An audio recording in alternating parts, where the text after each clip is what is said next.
अखंड महाराष्ट्राचं आणि अखंड देशाचं लक्ष मार्कडवाडीकडे लागून राहिलेलं आहे आणि म्हणून जेव्हा मार्कडवाडीतून आम्हाला फोन आले की मार्कडवाडीतून एकच बाजू महाराष्ट्राच्या समोर जातीये की मार्कडवाडीतल्या लोकांना बॅलेटवरती मतदान हवं आहे आणि म्हणून तुम्ही आणि सदाभाऊनी या गावात आलं पाहिजे। तुम्हाला पाहिजे का बॅलेटवरती मतदान मार्कडवाडीवाल्यांना? जोरात सांगा, कळू द्या, राज्याला कळू द्या। मीडियावाल्यांना माझी विनंती आहे, हे सगळे मार्कडवाडीतले लोक कोण कोण आहेत हात वर करा। हे बघा अख्खं गावच आहे। तर तुम्हाला बॅलेटवरती मतदान पाहिजे आहे का? हात वर करून सांगा, तुम्हाला बॅलेटवरती मतदान पाहिजे आहे का? जोरात सांगा, पवाराला ऐकू गेलं पाहिजे, मोठ्यानं बोला। नाही ना? ईव्हीएम वरती तुम्ही महायुतीच्या बाजूने मतदान केलंय का? कोणी कोणी केलंय हात वर करा। कोणी कोणी केलंय हात वर करा, जरा कळू द्या, हात जरा थोडा वेळ धरा। हा? आणि म्हणून आम्ही ठरवलं की मार्कडवाडी गावामध्ये गेलं पाहिजे। महाराष्ट्रामध्ये आणि देशामध्ये मार्कडवाडी पॅटर्न आणि पहिल्यांदा पॅटर्न कुणाला दिसला? कुणाला दिसला? अरे हे माझं रक्ता मांसाचं गाव आहे, माझ्या पै पाहुण्यांचं गाव आहे, 90% इथं धनगर समाज राहतो। आणि मग माझी जबाबदारी वाढली की अरे धनगरांनाच पुढे का केलं की म्हणजे या महाराष्ट्रातला धनगर समाज लोकशाहीच्या माध्यमातून जी निवडणूक प्रक्रिया पार पडते त्याच्या विरोधात आहे असं वातावरण करण्याचं महापाप शरद पवारांनी केलं, म्हणून आम्ही मार्कडवाडीमध्ये आज आलोय। अरे 100 शकुनी मेल्याच्या नंतर एक पवार जन्माला आलाय। 100 शकुनी मेल्याच्या नंतर एक शरद पवार जन्माला आलाय। याचं डोकं बघा की धनगर समाज हा कायदा मानत नाही, धनगर समाज हा लोकशाही मानत नाही। अरे 100 गावात या विधानसभा मतदारसंघामध्ये माझ्याच मार्कडवाडीला का पुढे केला आणि म्हणून मी आणि सदाभाऊ इथं तुमच्या गावामध्ये आलोय। अरे या हिंदुस्थानातला धनगर समाज हा लोकशाहीला मानतो।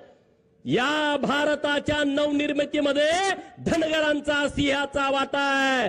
जी संसद भवन आज दिल्लीमध्ये डोमानं उभी आहे, जे राष्ट्रपती भवन दिल्लीमध्ये उभा आहे आणि त्या सगळ्या जमिनी आहेत त्या होळकरांच्या रायसोनी गावामध्ये उभ्या आहेत। अरे ही लोकशाही मजबूत करण्यासाठी या होळकरांचा सिंहाचा वाटा आहे आणि म्हणून पवारांचा डाव लाथानं उधळून टाकण्यासाठी आज आम्ही तुमच्या समोर आलो आहे। बरोबर आहे की चुकीचं आहे? हा का रे बाबा? पहिल्यांदा आम्ही राजीनामा देणार, दे की तुझ्या लेकीचा, ते लेकीचा राजीनामा। 4-5 महिन्यापूर्वी लोकसभेच्या निवडणुका झाल्या, 1 लाख 1.5 लाखांना निवडून आली आहे। दे तुझ्या त्या कर्जत जामखेडच्या नातबाचा 1100 मतांनी निवडून आलाय। दे त्या जयंत पाटलाचा, परवा आला होता ना जयंत पाटील इथं, तोंडावरती साथी आसरा घेऊन आला होता ना, दिसायला देखना राजबिंडा, तितकाच कपटी, तितकाच नीच, तितकाच जातीवादी।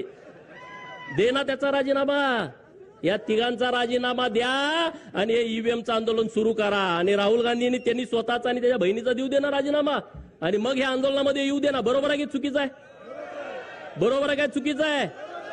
अरे एका आमच्या आनंदराव देवकाते साहेबांनी राजीनामा दिला, अजूनपर्यंत त्या घराला आमदारकी मिळाली नाही। मिळाली का सांगा? मिळाली? तुम्ही बळीचे बकरी आम्हाला करता। अरे तुम्ही व्हा ना, तुम्हाला बिरोबाला कापतो ना आम्ही माजलेल्यांना, बरोबर ना? आपण बिरोबाला कुणाला कापतो? बोकाड, ते कुठलं बोकाड कापतो? 10-12 बोकड आपल्याकडे असतात, कुणाला कापतो? बकरी आपल्याकडे 100 असतात, पण त्यातल्या एकालाच का कापतो? कारण ते माजलेलं असतं। आणि म्हणून या महाराष्ट्रातल्या प्रस्थापितांना आपल्याला बिरोबाला आणि खंडोबाला कापावं लागेल। कापायचं की नाही कापायचं?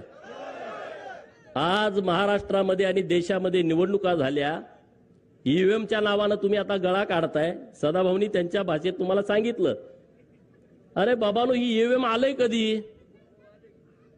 तुम्ही त्याच्यानंतर 2 वेळा केंद्रामध्ये सत्ता भोगली, 2009ला हे शरदचंद्रजी पवार या माढा लोकसभा मतदारसंघातून ईव्हीएम वरती निवडून गेले की नाही गेले सांगा?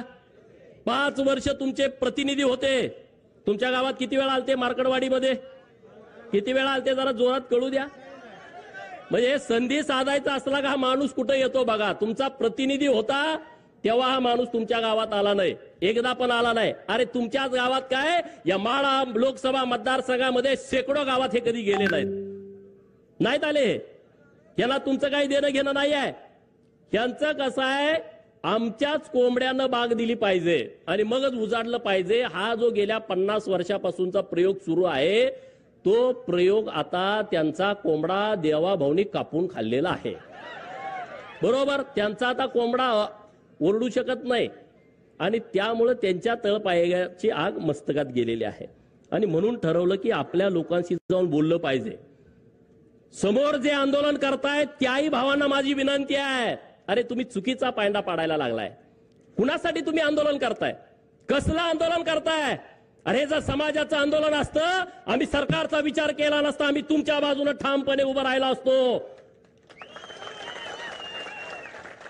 आज जे मार्कडवाडीतून जे आंदोलन उभा करताय ना, हे सरंजाईशाही, हे मोहिते असतील, हे पवार असतील, ह्यांना वाटतंय की आम्हीच या लोकांना गुलाब बनवून आम्हीच इथले राजे आहोत लोकशाहीतले सुद्धा. अरे डॉक्टर बाबासाहेब आंबेडकर साहेबांनी जेव्हा संविधान आणलं ना, तेव्हा राजे आणि पोतराजे एका लेवलला आणून बसवले, यामध्ये फरक ठेवला नाही. आणि तुम्ही आता लोकशाहीमध्ये अनेक वर्ष या महाराष्ट्राच्या सत्तेमध्ये ठाण मांडून होता आणि आता तुम्ही बाजूला झाल्यानंतर तुम्हाला वाईट वाटतंय. तुमच्या पोटामध्ये कळा उठतेत.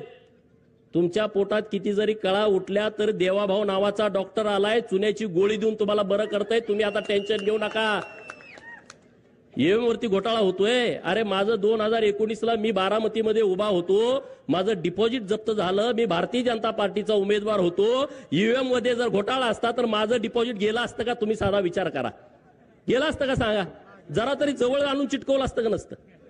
हा, जरा तरी जवळ. अरे 2024च्या लोकसभेमध्ये तुमचे 31 खासदार निवडून आले, तेव्हा ह्यांची स्टेटमेंट काय होती पवारांची? महाराष्ट्र आणि महायुतीचा सुपडा साफ केला. बघा पेपर काढून, बघा युट्यूब वरती बातम्या काढून. महाराष्ट्राची जनता माफ करणार नाही, त्यांनी तुम्हाला हद्दपार केलं. 4 महिन्यापूर्वी यांची स्टेटमेंट. आणि आता तुम्हाला हद्दपार केलं तर ईव्हीएमच्या मागे पवार दडायला लागले. अरे ईव्हीएम बारकी मशीन आहे, त्याच्या मागे पवारासारखा माणूस दडू शकतो का? पण दडायला लागला.